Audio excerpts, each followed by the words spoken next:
Bonsoir à tous dans l'actualité alsacienne de ce jeudi 18 avril. Mardi, il était dans la rue à marcher pour le climat. Du haut de ses 15 ans, Mathis fait déjà de l'écologie sa priorité. Nos journalistes ont rencontré ce jeune engagé bien décidé à faire changer les choses. Vous êtes strasbourgeois, vous pensez connaître la ville comme votre poche et pourtant des détails peuvent peut-être encore vous échapper. Découvrir la ville autrement, c'est ce que propose désormais l'Office de tourisme de Strasbourg. Et des sorties atypiques, elles aussi, que diriez-vous de boire un verre tout en jouant aux jeux vidéo? Ce sera bientôt possible à Colmar. Mais pour ouvrir ce journal, elle était ce matin à l'écoute d'une soixantaine de maires de la circonscription de Molsheim. Il s'agit de Jacqueline Gouraud, la ministre de la Cohésion des territoires et des relations avec les collectivités territoriales, était dans le Bas-Rhin aujourd'hui sur l'invitation de Laurent Fürst, député et maire de Molsheim. Elle a répondu au maire des communes à Altdorf. On l'écoute au micro de Adrien Laby.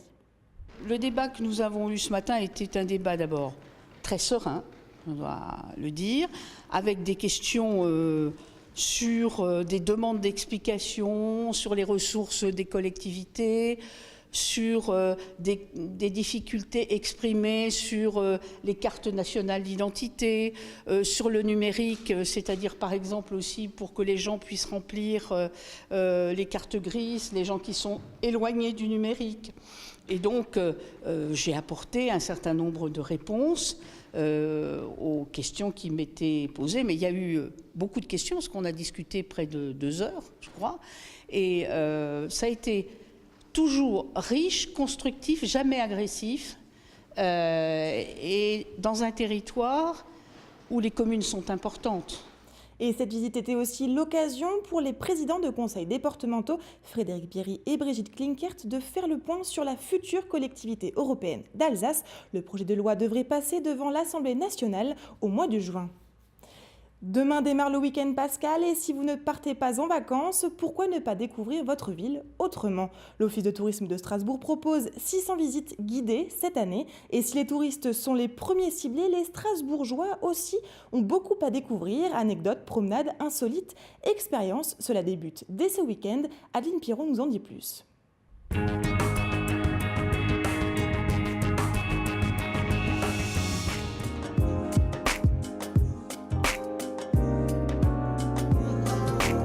Avec une quarantaine d'hôtels en son sein dès le XVIIe siècle, Strasbourg est de longue date une terre d'accueil des visiteurs.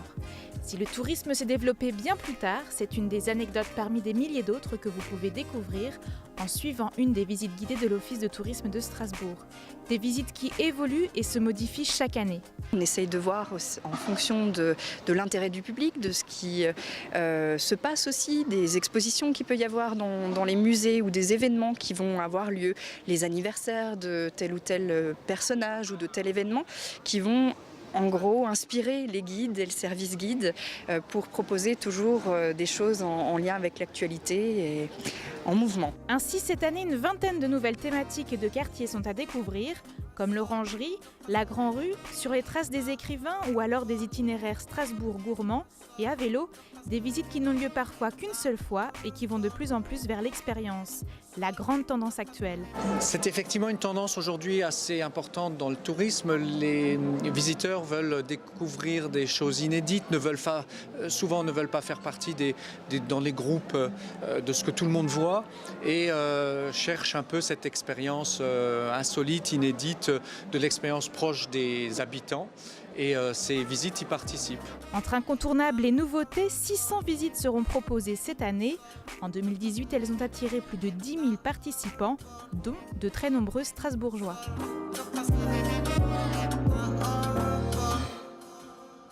Autre annonce de l'Office de tourisme de Strasbourg, aujourd'hui elle concerne le marché de Noël. Même si cela paraît loin, le célèbre marché alsacien pourrait s'exporter à New York en décembre 2019. Seule condition que le budget soit intégralement réuni. Après Pékin, Tokyo ou encore Moscou, l'objectif cette année, toucher un peu plus les visiteurs américains.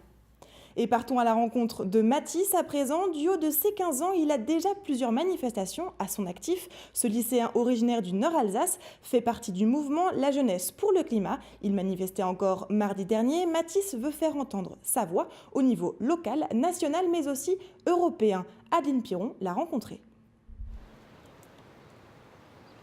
Mathis a 15 ans et les petits gestes du quotidien, il les connaît par cœur. Tri des déchets, astuces anti-gaspi et alimentation raisonnée. Mais il y a quelques mois, il a poussé son engagement un peu plus loin. C'est ainsi qu'il a rejoint l'aventure des jeunes pour le climat. Nous, on veut vraiment défendre notre avenir parce que donc, ceux qu'on pourrait appeler les vieux, enfin les anciens, ceux qui étaient les générations d'avant, n'ont rien fait. Elles ont consommé pour gagner plus d'argent, mais ne se sont pas souciées de nous et de comment on va vivre après. Et donc nous, on veut vraiment sauver notre futur et sauver notre avenir, donc le nôtre et à la fois ceux de nos enfants. Un message pour nos parents, nos grands-parents, c'est au lieu de nous dire oh, les jeunes de nos jours, enfin, ils militent pour le climat, ils ne savent même pas ce que c'est supportez-nous, aidez-nous, venez à nos marches et puis aidez-nous à combattre ce fléau.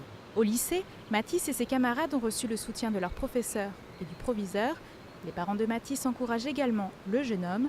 Cet Alsacien du Nord troque donc de temps en temps cahiers et crayons pour son brassard vert. Ce brassard vert, du coup, c'est un signe distinctif donc, pour montrer qu'on soutient la cause climatique. Donc, on peut voir notamment par rapport, c'est né il y a quelques mois en décembre, donc les gilets jaunes qui avaient tous aussi un symbole qui les représentait. Ben, nous, on a choisi le brassard vert, donc vert couleur de l'écologie, couleur de l'environnement, voilà, c'est assez connu. Donc ça permet de montrer à tout le monde qu'on soutient l'environnement et ça permet aussi de se reconnaître entre nous. Il y a quelques jours encore, lors des Assises nationales de Youth for Climate à Nancy, Mathis rencontrait 100 autres jeunes militants. On a pu se former sur comment structurer notre mouvement au niveau local. On a eu des formations pour savoir comment militer dans notre lycée, par exemple, enfin comment on peut organiser un rassemblement dans un lycée. Les actions politiques ne sont pas suffisantes par rapport à cela. Donc les jeunes, donc nous, pour défendre notre futur, on n'a pas d'autre choix que de mettre la pression sur nos dirigeants et d'essayer de faire bouger les choses en faisant donc notamment des grèves et donc des grandes marches pour le climat. Et la suite, c'est le 24 mai prochain. Il compte avec ses camarades mobiliser les foules pour la seconde grève internationale pour le climat. On va organiser un truc enfin, à une échelle vraiment, donc ce sera plus à une échelle européenne du coup cette journée-là. Et donc ce sera vraiment l'occasion de mettre la pression sur les futurs candidats à l'élection européenne et de sensibiliser les personnes notamment qui peuvent voter à la cause climatique pour les élections européennes. On est soumis à ce que les autres décident, donc nous on peut rien faire là-dessus. Donc justement les élections européennes approchent, il faut vraiment aller voter, c'est très important. Mathis a donc un emploi du temps bien chargé, tantôt à sa réunion à Nancy ou à Strasbourg. Mardi dernier, au Parlement européen, il rencontrait celle qui est à l'origine du mouvement des jeunes pour le climat, la jeune Suédoise Greta Thunberg. Une rencontre chargée de projets. Vous connaissez les bars à chats, les bars à jeux de société ou encore les bars à karaoké, mais connaissez-vous les bars à gaming? Un lieu de ce genre ouvrira prochainement ses portes à Colmar. Marine a pu les franchir. Un comptoir, des chaises, des tables, ce lieu est bel et bien un bar. Mais ici, on ne boira pas uniquement un verre, on pourra aussi jouer à des jeux vidéo. Il y aura tout type de jeux, il y aura vraiment de la gamme rétro, du rétro gaming, des vieilles consoles, NES, Super NES et ainsi de suite. Il y aura même des télés cathodiques pour vraiment le faire à la oldies, à l'ancienne. Des bornes d'arcade et après de la nouvelle génération, de la Switch, de la PS4, des PC.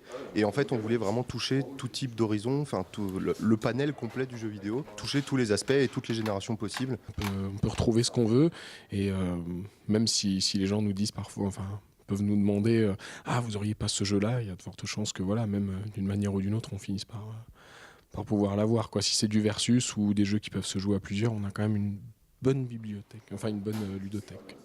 Il existe un bar du même genre à Strasbourg, mais il est plutôt axé sur la compétition. Ici, joueurs aguerris et novices curieux devraient pouvoir trouver leur bonheur. L'idée de ce projet est née il y a plus d'1 an. Florian et Jérémy sont de grands passionnés de jeux vidéo et de pop culture. On a des clubs de danse, on a des clubs de plein de choses, mais il n'y avait pas d'endroit pour le gaming, il n'y avait pas d'endroit pour la pop culture. Et justement, l'idée, c'était de créer sur Colmar, centre Alsace, pour rameuter Strasbourg et Mulhouse, de créer vraiment une communauté et un lieu pour ce domaine-là où les gens ne pouvaient pas se retrouver, pas partager en dehors de chez eux. Nous aussi, on était toujours chez nous, on allait chez les potes, et en fait, on faisait ça aussi dans les conventions. C'est-à-dire qu'effectivement, il y a des conventions avec les associations qui font des événements comme ça, mais c'est très ponctuel. Et là, l'idée, c'est de créer un endroit, donc pour nous et par extension pour la communauté en général, un endroit de rassemblement pour la pop culture et le gaming, voilà, pour que les gens se sentent entre guillemets chez eux. Ces deux amis de longue date attendent avec impatience de pouvoir ouvrir leur bar. Il reste encore quelques formalités administratives. En attendant, ils peaufinent la décoration de ce lieu presque unique en Alsace. Et ici, le moindre détail a son importance. Et direction tout de suite Paris pour une rencontre avec le chef alsacien Loïc Krim. Il est passé des cuisines de restaurants au fourneau à domicile et s'il s'adapte au goût de chacun, la note alsacienne n'est jamais loin. Nora Boiriwa l'a suivi chez des clients.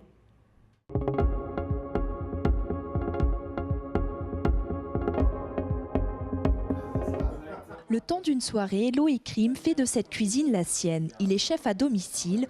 Originaire de Saverne, il est arrivé à Paris il y a 5 ans pour donner des cours de cuisine. C'est là qu'il a découvert ce concept. Alors depuis 3 ans, il travaille pour la plateforme La Belle Assiette. Une nouvelle façon pour lui de cuisiner. Je vous propose une ballotine de foie gras maison, foie gras d'Alsace, mariné au Gewürztraminer, pain d'épices.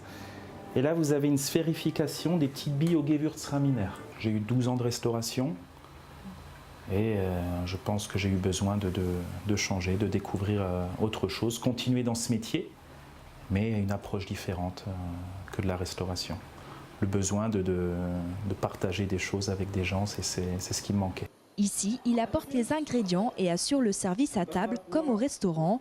Au menu de ce soir, l'Alsace à table, flamme-cuche revisitée ou encore ravioles de Münster. Les papilles des convives semblent conquises. La cuisine de Loïc était vraiment surprenante. On a découvert des plats d'Alsace, mais dans une façon un peu plus gastronomique qui nous a vraiment fait beaucoup de plaisir. Honnêtement, c'était magnifique et je ne sais pas dire qu'est-ce que ça m'a plu le plus. Je pense qu'il y avait un accord mets-vin qui était excellent grâce à Loïc qui nous a proposé des excellents vins d'Alsace également. Mais beaucoup de nouvelles saveurs, de nouvelles découvertes et j'ai beaucoup apprécié. Ouais. À travers ses 12 menus pour La Belle Assiette, Loïc Krim continue de peaufiner sa cuisine en tant que chef à domicile, mais projette d'ouvrir dans quelques années son propre restaurant, sans tout à fait exclure un retour en Alsace. RGDS, partenaire des Alsaciens qui s'engagent. Et un mot de sport à présent, nous l'avons appris il y a quelques instants, c'est la fin de l'aventure pour Pierre Hugerbert au prestigieux tournoi de Monte-Carlo. Il vient de s'incliner face à Borna Ćorić, 9e joueur mondial, en 8e de finale, 4-6, 2-6. Le joueur alsacien signe tout de même l'une de ses plus belles performances en simple. Mardi en 32e de finale, le tennisman a eu raison de l'Espagnol Fernando Verdasco. Et mercredi, il a battu Kei Nishikori, le numéro 6 mondial. A noter que le joueur japonais était finaliste l'an dernier sur le rocher. Prochaine étape donc pour l'Alsacien, la terre battue de Roland-Garros. Le tournoi débutera dès le 26 mai. Et on termine ce journal avec l'image du jour. Elle est signée Olivier Anne. Le public a voté et les 3 finalistes de l'édition 2019 du concours Chteme sont désormais connus. Organisé par l'Olka et France Bleu Alsace, cet unique concours de chansons en dialecte verra s'affronter Julien Hachemi, Charlotte Vix et Christine Wormst. La finale se déroulera le vendredi 31 mai prochain au Tanzmatten à Célestat.